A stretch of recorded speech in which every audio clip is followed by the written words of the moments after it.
मारण, मोहन, वशीकरण और उच्चाटन। इन नामों से तो आप अच्छे से वाकिफ होंगे ही, लेकिन आज सिर्फ बात करेंगे वशीकरण की। क्या वाकई किसी को अपने वश में किया जा सकता है?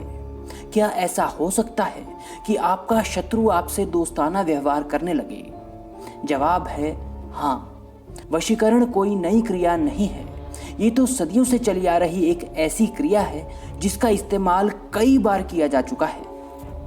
लेकिन असल में वशीकरण क्या है, कैसे सटीक वशीकरण किया जाता है, इसका जवाब आज आपको देने जा रहे हैं। वीडियो को आखिर तक जरूर देखें। किसी दूसरे को अपने अधीन करना, किसी दूसरे को, किसी व्यक्ति को अपने वश में करना, यही वशीकरण है। बेसिकली अगर देखा जाए तो ये जो हमारे षटकर्म की विधाएं हैं ये उनमें आता है, उनके अंतर्गत आता है ये। और इसके जरिए हम दूसरे के मन और मस्तिष्क पर काबू पाते हैं और उससे अपने अनुसार कार्य करवाते हैं। इस क्रिया को ही वशीकरण कहा जाता है तंत्र की परिभाषा में। वशीकरण हम 2-3 किस्म से करते हैं। एक तो हम अपने जो प्रिय हैं और वो हमसे दूर चले जाएं तो उनको हम नज़दीक लाने के लिए वशीकरण करते हैं। और एक अगर कोई हमारा शत्रु बन जाए तो शत्रु का जो वशीकरण करते हैं हम उसको शत्रु को मित्रता में कन्वर्ट करते हैं। तो शत्रु को मित्र में बदल कर उसको अपने काबू में लाना, उसको अपने अनुसार ढालना, वो हमारा कहना माने, हम उसका कहना माने, इस तरह से ये वशीकरण शत्रु को वश में करने का ये कार्य होता है।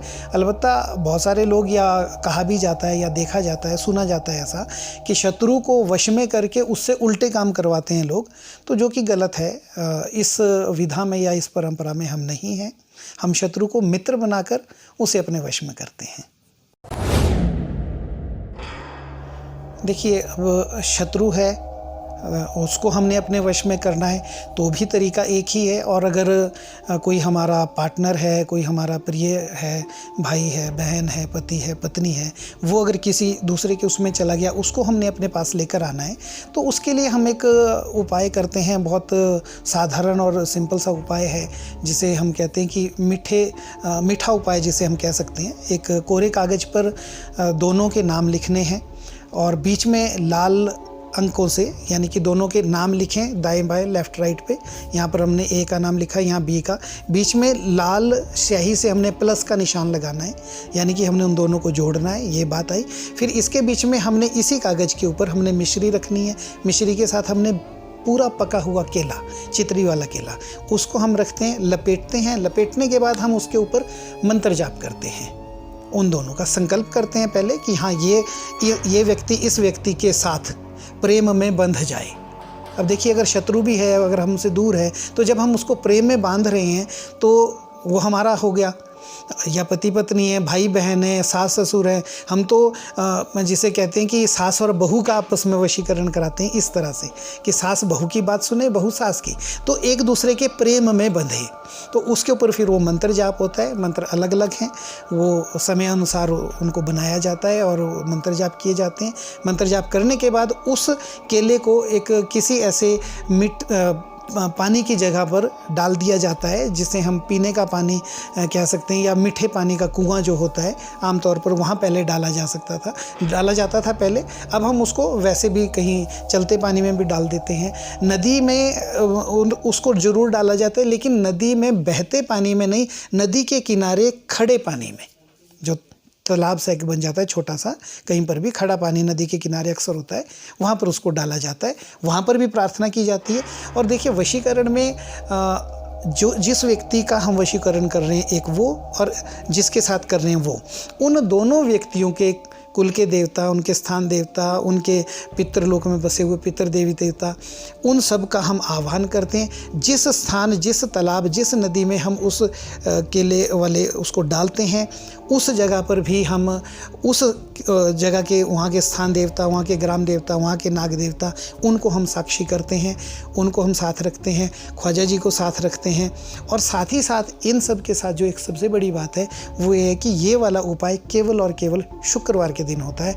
कम से कम 3 उपाय और ज़्यादा से ज़्यादा 5 उपाय ये करने होते हैं। 3 से 5 बारियों में वो व्यक्ति वश में हो जाता है।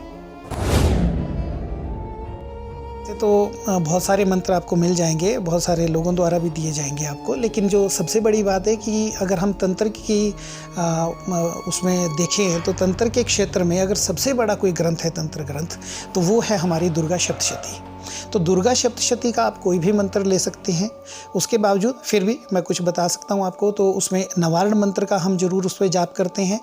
ह्रीं क्लीं चामुंडाई विच्चई, ये एक मंत्र है जिसका हम लगातार उस पर जाप करते हैं। और जब हमें वो तालाब में डालना होता है तो एक विशेष मंत्र जरूर है, क्योंकि वो संकल्प आप उस टाइम ले रहे हो और एक ही कार्य का संकल्प है। उसके बाद आपको जो मंत्र बोलना होता है वो होता है हर त्रिपुर हर भवानी बाला राजा प्रजा मोहिनी सर्वशत्रु विध्वंसनी मम चिंतित फलम देहि देहि स्वाहा।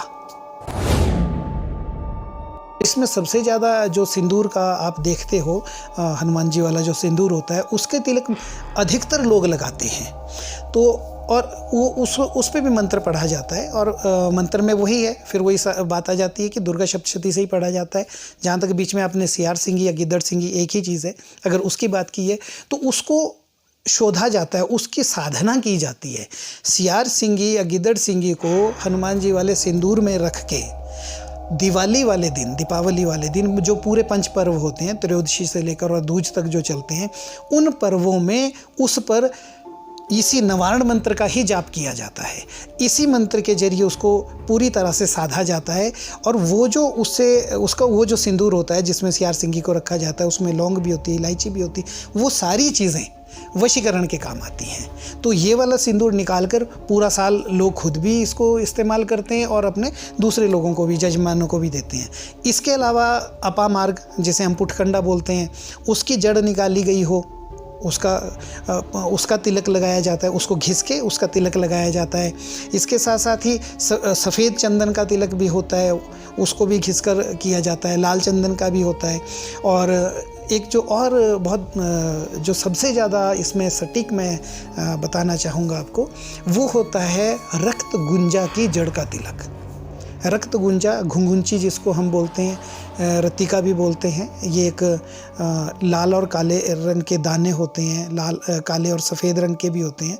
श्वेत गुंजा या रक्त गुंजा भी इसको बोलते हैं। बहुत सारी आयुर्वेदिक औषधियों में प्रयोग होती है, लेकिन इसकी जो बेल होती है, बेल के बाद इसकी बेल में फिर जो इसकी जड़ होती है, उस जड़ को निकाला जाता है। और ये जो वनस्पति वाले जो तिलक हैं, इनकी जड़ निकालने की प्रॉपर एक विधि है।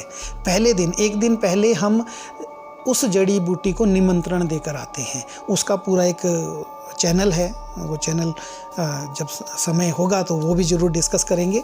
और फिर दूसरे दिन जाकर उस जड़ को निकाल कर लाते हैं पूरे विधि विधान के साथ। उस जड़ को फिर उस पर मंत्र पाठ करके उसको शोधा जाता है। उसके बाद फिर उस जड़ के टुकड़े को हम अपने साथ रखते हैं, कहीं पर भी उसको चंदन की तरह घिस के उसका तिलक लगाते हैं। वो भी पूरी तरह से वशीकरण का काम करता है। और जहाँ तक रक्त गुंजा के वशीकरण की बात है, वो ना केवल मनुष्यों पर, उसका प्रयोग हम अपने पूजा पाठ में भी करते हैं, जहाँ पर जो हम देवी देवताओं को और दूसरे भूत प्रेत परियों को, उनको भी हम उसमें वशीकरण में उसमें लेकर आते हैं। और जो वशीभूत हो जाते हैं, जिनके ऊपर वशीकरण कर दिया जाता है, हो चुका होता है, तो उनको सबसे बड़ी बात तो ये है कि हमें ये देखना बहुत ज़रूरी हो जाता है सबसे पहले, जो कि हमारी विधाएं हैं, अलग अलग गणना की जो विधाएं हैं, उनसे हम ये देखते हैं कि वशीकरण किस माध्यम से किया गया है। किसी देवी देवता से है, किसी भूत प्रेत से किया है, किस तरह से। तो जिससे किया गया है उससे ऊपर के लेवल का देवी देवता हमको चाहिए, उसके जरिए हम उसका तोड़ करते हैं या काट करते हैं या उसका उपाय करते हैं। यदि वैसे ही किसी को खिला पिला कर, जड़ी बूटी कर या मंत्रों के जरिए किया गया है, तो मंत्र भी उसके तोड़ने के हैं, उन मंत्रों के जरिए उसको तोड़ा जा सकता है। इसके साथ एक और चीज़ मैं कहना चाहूँगा जो बहुत कम लोग जानते हैं, हर वशीकरण का एक समयावधि है, एक निर्धारित समय है किसी भी वशीकरण का। जो जब कोई किसी व्यक्ति के ऊपर करता है, उसका निर्धारित समय है 6 महीने से लेकर 7 साल तक।